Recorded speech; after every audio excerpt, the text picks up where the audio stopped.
এনসিপির নবগঠিত কমিটি নিয়ে বিতর্ক।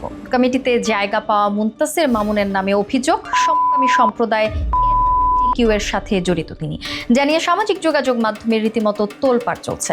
অনেকেই তার এমন সম্পৃক্ততাকে দেখছেন নেতিবাচক হিসেবে। এমন অবস্থায় নিজেদের ভুল স্বীকার করে এনসিপির অবস্থান পরিষ্কার করেছেন দক্ষিণাঞ্চল ও উত্তরাঞ্চলের দুই মুখ্য সংগঠক হাসনাত আব্দুল্লাহ ও সার্জিস আলম।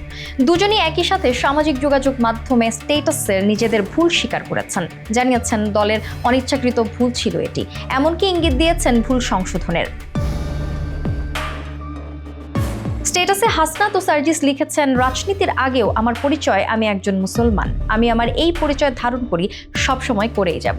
আমার বিশ্বাসকে কিংবা আমার দেশের অন্য ধর্মের মানুষের বিশ্বাসকে আঘাত করে কোনো রাজনীতি আমি কখনো করব না। স্ট্যাটাসে তারা আরও লেখেন, স্পষ্ট কণ্ঠে জানিয়ে দিতে চাই, ধর্মীয় মূল্যবোধের পরিপন্থী কিছুই আমার বা আমাদের রাজনীতিতে কখনো জায়গা পাবে না। যা হয়েছে সেটা ছিল একটি অনিচ্ছাকৃত ভুল। আমরা নির্ভুল নই, কোনো ভুল করলে আপনারা আমাদের নিজের ভাই মনে করে ভুল ধরিয়ে দেবেন এবং কোনো প্রকার যদি কিন্তু অথবা ব্যতীত আমরা আমাদের ভুল সংশোধন করে নেব।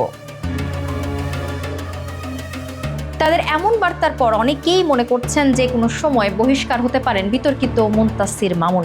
ভুল সংশোধনের কথা বলে তারই ইঙ্গিত দেওয়া হয়েছে। অন্যদিকে বৈষম্য বিরোধী আন্দোলনের সঙ্গে জড়িত মাহিন সরকার ফেসবুক পোস্টে লিখেছেন, মুনতাসির ভাই আমাদের সেফ হোমের ব্যবস্থা করে দিয়েছিলেন, কিন্তু ওনার এমন কর্মকাণ্ড সম্পর্কে অবগত নই। আল্লাহর কসম, বঙ্গদেশে আমরা তাকে চাই না।